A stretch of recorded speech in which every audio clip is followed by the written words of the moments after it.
Hi everyone, I am the next presenter. My name is Hanilin P. Dinela. My topic is the 7 principles of environment and environmental law. So the objectives of these topics, first is identify and provide definition and context on the 7 principles of the environment. The second is translate these environmental principles into concrete examples or explanations based on the contemporary situation. And the last is the practice in daily life the prevailing thought in each principle. So the 7 environmental principles. So principle, what is the right and the wrong, and environmental principles is the basic truth about environment or kung ano ang dapat nating gawin or iwasan sa ating environment. So the first is nature knows best.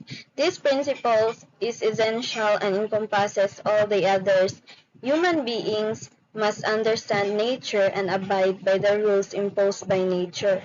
So learning about our ecosystem and how it actually works is the best way that we can do in providing and care and love towards our environment and our planet. In essence, our nature follows natural process where everything plays a crucial role in maintaining balance in our ecosystem. This guarantees ensuring a continuous and steady supply of resources. So therefore, any disruption in the cycle can bring about imbalance. Thus, as people, it is our greater responsibility to nurture everything it gives to us. So our Mother Nature in its best has sustained our daily lives. In this setting, we must also do something to sustain and develop everything around and consider developing the most straightforward solution to all the environment problems our world faces today. So the next is all forms of life are essential. Each life form plays a crucial part in nature. All living things provide a balance in maintaining their ecosystems. So from the smallest to the biggest existing creature that exists in nature plays a fundamental role in our ecosystem. Each possesses a rule that completes the cycle and balance the ecosystem. Moreover, humans must understand the essentiality of their existence is sustainability, interdependence, and interconnectedness from one another. In nurturing nature, we also nurture life. The next is everything is connected to everything else. So the concept of the ecosystem best exhibits this principle. All living are plants, animals, and non-living rocks, temperature components are connected to guarantee that structure is maintained in the ecosystem. Any outside interruption may result in the weakening of the system. Everything exists in nature with the other and cannot exist without one another. This establishes their independence and equal importance among all forms of life on Earth, regardless of size, distribution, or function in the ecosystem. So the interaction of all biotic and amniotic components which with each other ensures that the system is perpetuated. Any outside interference may result in an imbalance and the deterioration of the system. So we must value every life form to keep the cycle of life. So the next is everything changes. There is an old saying, nothing is permanent in this world but change. Change may be cyclical, random, or linear. Cyclical change is demonstrated by the seasons and the rhythms in flower and faunal life stages that go with the seasons. So changes occurs in the environment throughout time due to natural factors and human-made activities. The exchange of matter between natural systems and human societies affects the long-term functioning of both. It is important to create a better understanding of nature and what loss of biodiversity means. So the next is everything must go somewhere. When you throw away a piece of paper, it may disappear from your sight, but it does not mean that the paper does not exist anymore. So everything we do has certain effects on our environment. This principle has something to do with our responsibility, decision making, and many other factors that could bring a wide and a greater impact to our ecosystem in everything we do. It is important that we also consider what it might cause to our environment and also the impact it could bring back to us. For such, we should not abuse and should be held accountable in our actions towards our environment. Next is ours is finite Earth.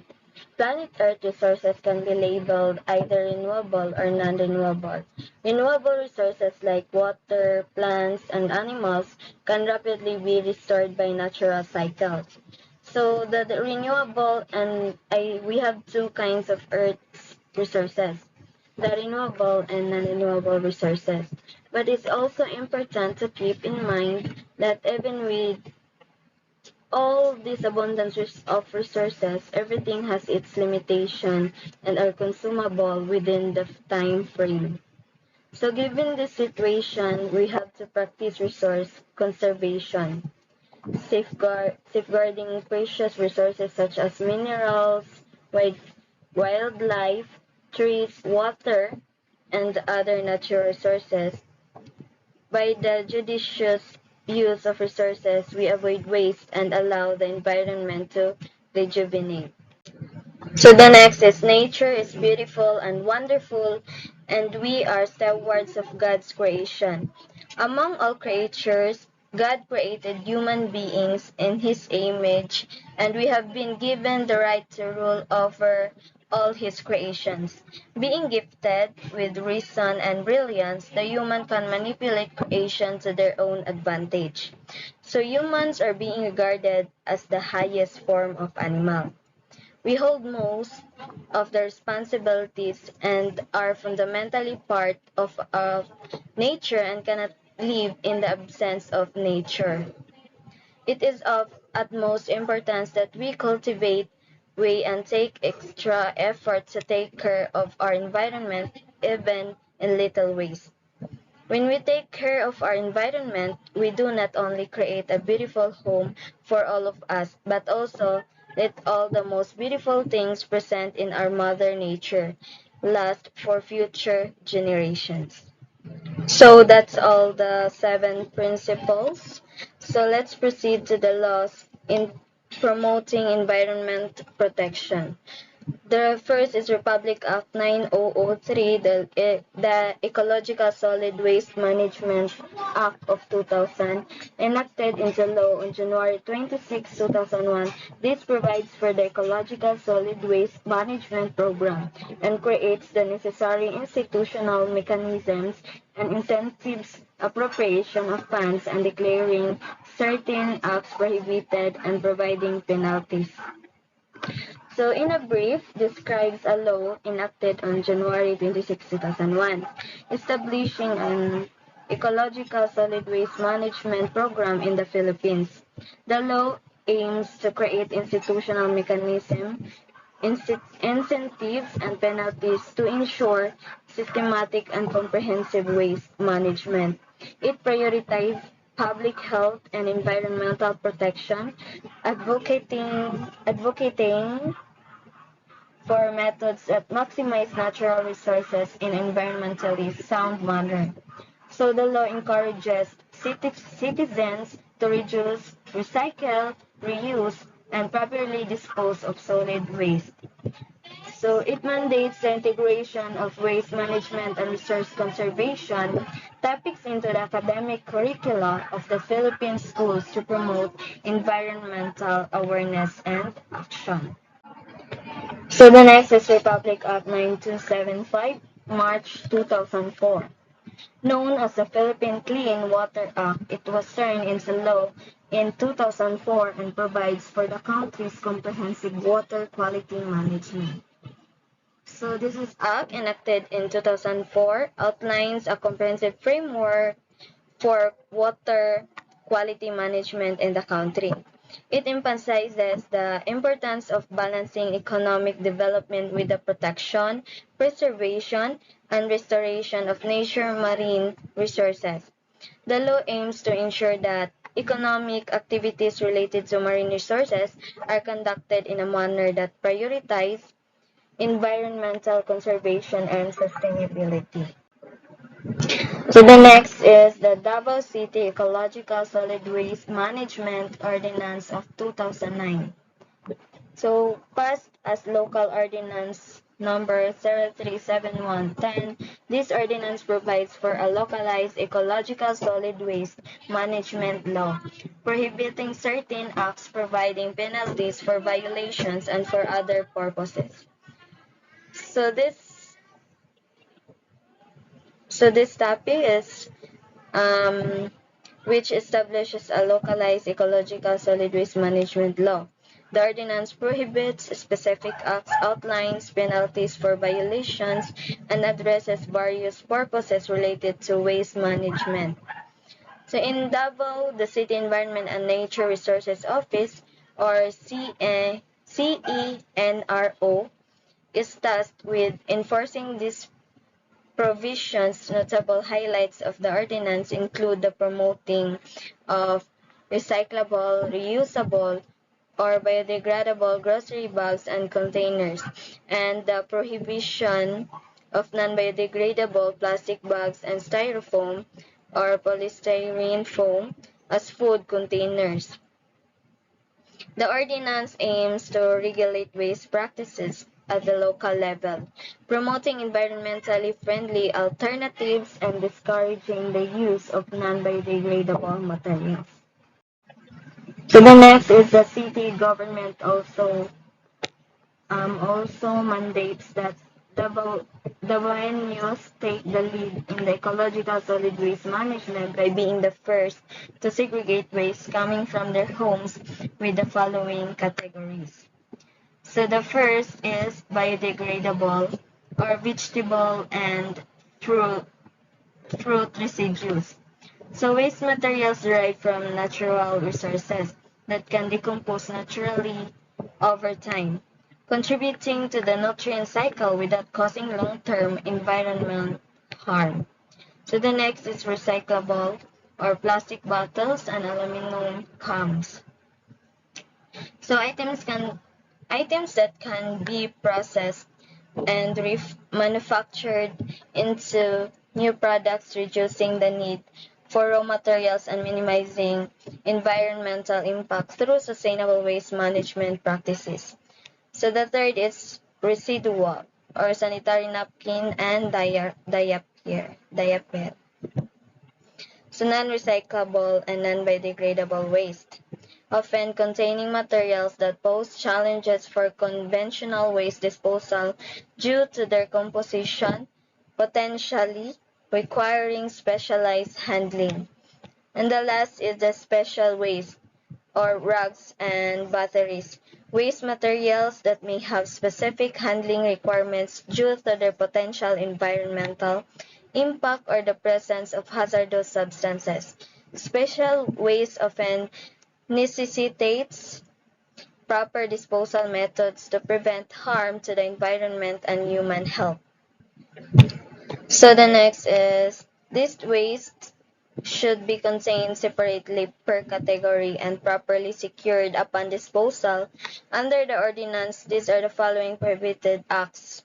First is the littering, scattering, throwing, and dumping of waste materials in public places. So, disposing of waste improperly in public areas such as streets or parks through actions like scattering, throwing, or dumping, which contributes to environmental pollution and poses a threat to public health. So the next is littering from vehicles, Throwing or discarding waste from moving or stationary vehicles onto roads or public spaces, contributing to visual pollution, environmental degradation, and potential harm to ecosystem. Next is leaving for abandoning construction materials or debris on the public road. So neglecting to properly dispose of construction-related materials or debris, leaving them in public areas which can obstruct traffic, create safety hazards, and contribute to environment eyesores. Next is dumping of human feces and urine, and so garbage bins or collecting points. So inappropriately disposing of human waste in designated garbage bins or collecting points, which poses sanitation and health risk and goes against proper waste management practices. Nabulol. Dumping feces or bodies of animals in mobile garbage bins or collection points. So, inappropriately disposing of animal waste or carcasses in designated garbage bins or collection areas, which can lead to sanitation issues, health risks, and environmental concerns. So next is removal of mobile garbage bins from designated collection points without authorization from the barangay. Unauthorized relocation or removal of garbage bins from their assigned collection points, disrupting the waste management system and potentially causing disorder in the community. So the next is the open burning of solid waste. Burning of solid waste in an uncontrolled manner, releasing harmful pollutants into the air, contributing to air pollution and posing health risks to both the environment and individuals. So next is non-segregation of solid waste. So failure to separate different types of waste at the source, hindering effective recycling efforts and proper waste disposal practices. Next is causing or permitting the collection of non-segregated or unsorted waste. So allowing or contributing to the gathering of waste that has not been properly sorted, disrupting waste management process, and impeding recycling initiatives. And the 10 is mixing, causing, or permitting the blah blah blah toxic and hazardous waste. So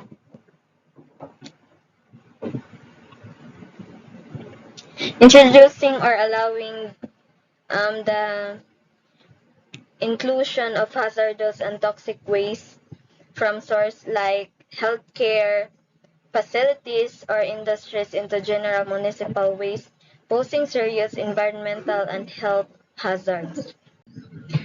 Next is dumping of waste in areas other than the disposal facility of the city. So improper disposal of waste in locations not designated for waste management, violating proper waste disposal practices, and contributing to environmental population. So the next is open dumping by burying of biodegradable or non-biodegradable materials in flood-prone areas. So unlawfully discarding or burying waste, whether biodegradable or non-biodegradable, in areas prone to flooding. So this poses serious environmental risk as flood waters can spread contaminants and worsen pollution. Next is operating without a solid waste management certificate as prescribed the rules. So engaging in waste-related activities without obtaining the required solid waste management certificate, a violation of regulation that ensure proper adherence to waste management practices and environmental standards. Next is non-implementation of the solid waste management plan and program submitted as a part of the requirements for the issuance of the solid waste management certificate. So, failing to put into action that proposed solid waste management plan and program, which was submitted as a prerequisite for obtaining the solid waste management certificate. This failure to implement the plan constitutes a violation of waste management regulations. Next is the refusing entry of CENRO or its duly authorized representative while in the exercise of its visitorial powers provided in these rules, and to denying access to the City Environment and Natural Resources Office, which is the CENRO, or its authorized representative during the exercise of their powers to inspect and oversee waste management activities. Refusal of entry violates regulatory procedures. Next is the violation of any other provision of these rules. So breaching any specific rule outlined in the waste management regulation indicating a failure to comply with the established guidelines for proper waste handling and disposal. So that's all. Thank you.